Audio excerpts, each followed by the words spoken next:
कहलिए मोरा नावा में तैयो नहीं अइले कुंदन छिनरिया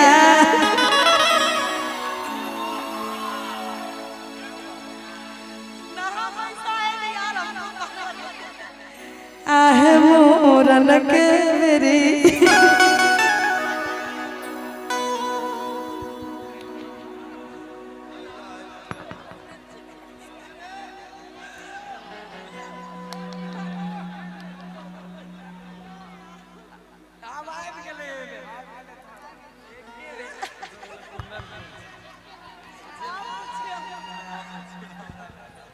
अच्छा इसमें कुंदन कौन है?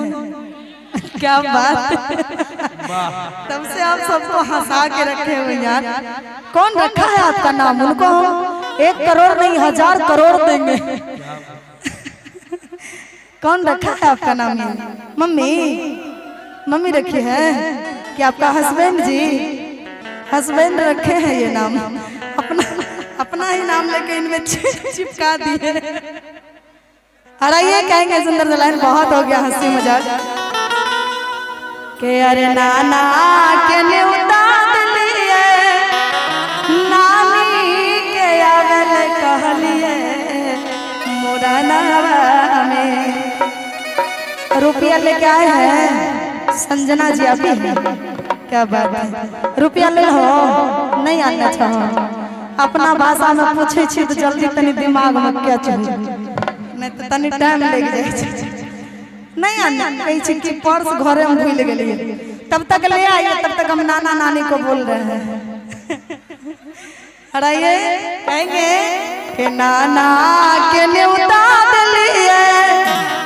और हमारे कुंदन जी के सारू जी मुकेश मास्टर जी वो भी मंच पे आ जाए। क्या बात है, आ जाइए मुकेश मास्टर। मास्टर की डॉक्टर बोले मास्टर मुकेश मास्टर जी आप आ जाइए मंच पे। आपका स्वागत है, अभिनंदन है। के तैयो नहीं अइले नानी हर जइया मोरन के बेटिया नहीं अइले नानी हर जइया मोरन के बेटिया नाना के न्योता दिलिए नानी के आवेल कहलिए मोरा नावा।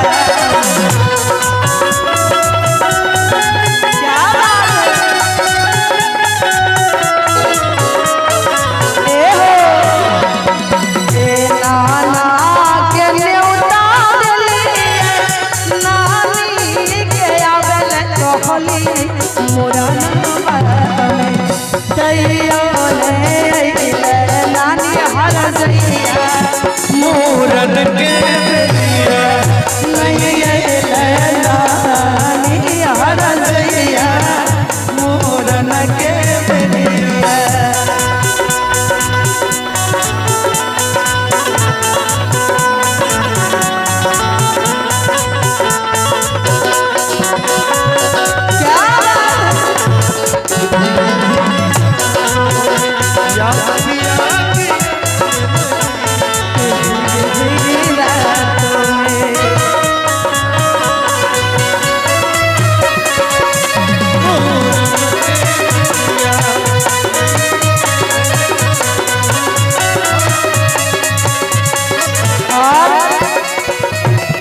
मौसा के फोन करलिए संजना के आवेल कहलिए सचे जनवा पे।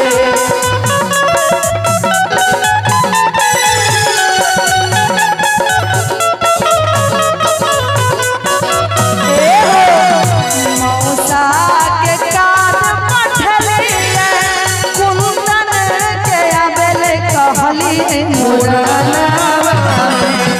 तैयो नहीं अइले कुंदन छिनरिया मोरन के बेटिया तैयो नहीं कुंदन छिनरिया मोरन के बेटिया।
मौसा फ्रीए में वीडियो बना के आ रहा है अपने वीडियो में अपने बेइज्जती करवा रहा है, क्या बात है।